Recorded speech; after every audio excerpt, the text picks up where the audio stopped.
On the nursery, we use posts for everything. All of these posts are used for the sprayers for the irrigation. We use bigger posts for the lines, the swags as we call them. These swags are these blue ropes, and at the end we use posts there. We literally use hundreds and hundreds of posts, and they're wooden, they're quite an organic thing. If you look at these lines over here, more posts, thick ones, posts for the manifolds for the irrigation, and little ones. Now obviously when you use so many hundreds and hundreds of posts, look at this nursery, full of them. It's expensive, so we find the best way is to grow our own, which is what we do every single year.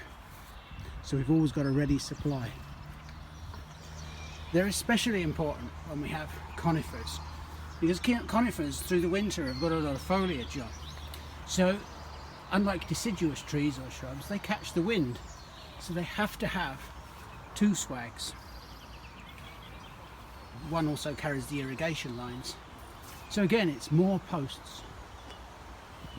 And of course, we do have the traditional reason for posts, which is holding trees up. This one's lost its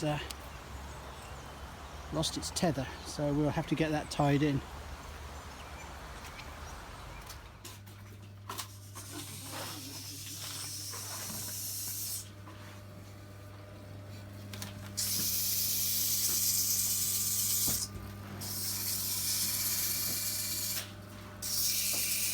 You all right, big nose? There's no answer to that, Mark.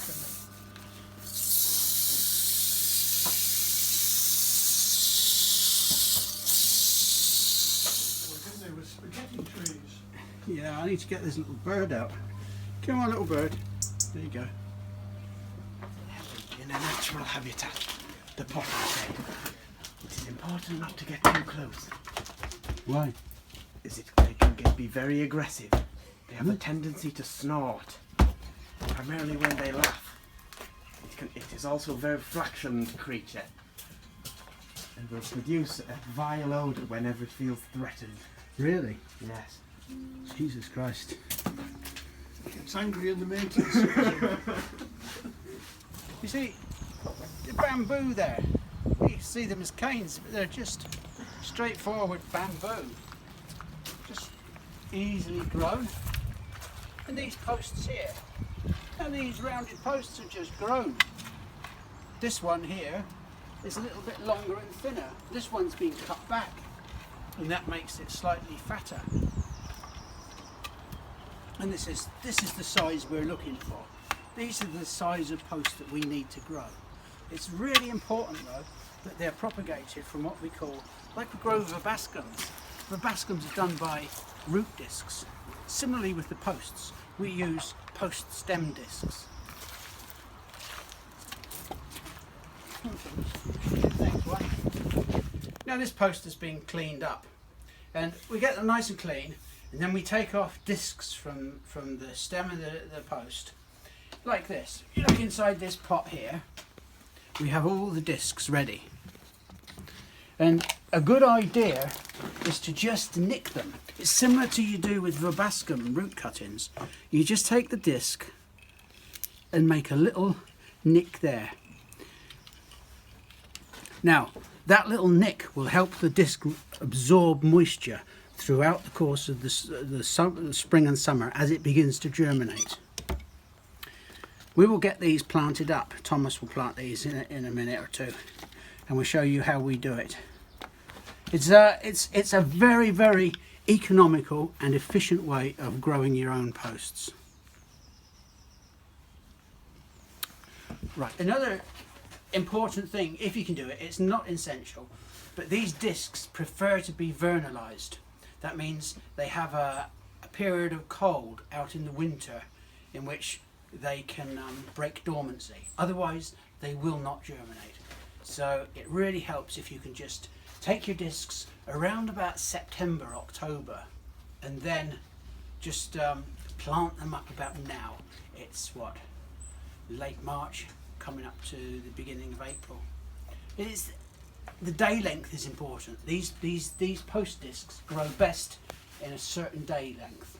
The first day of April is always a good time to grow them or plant them.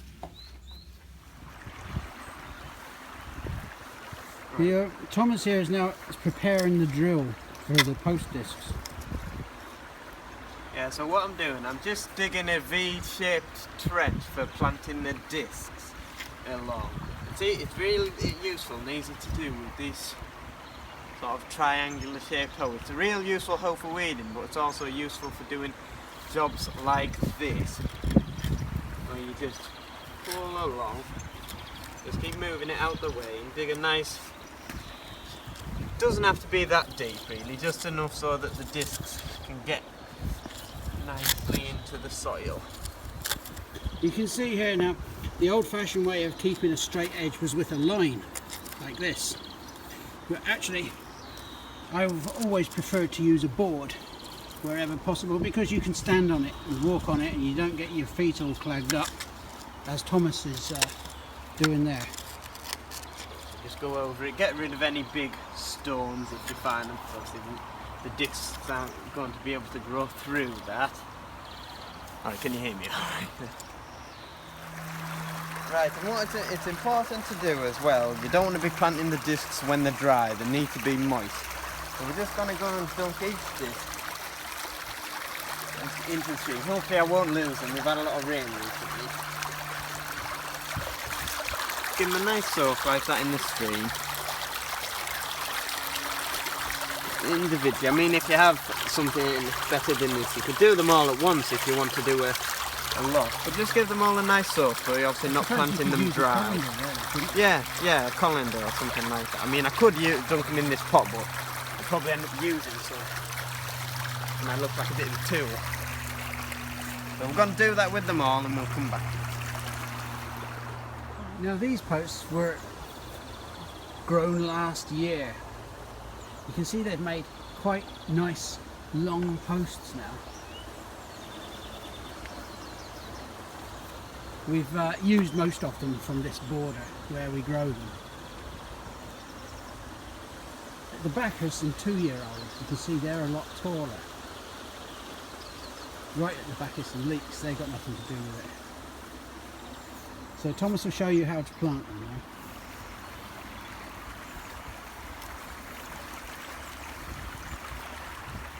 So we've got our discs all nicely soaked now.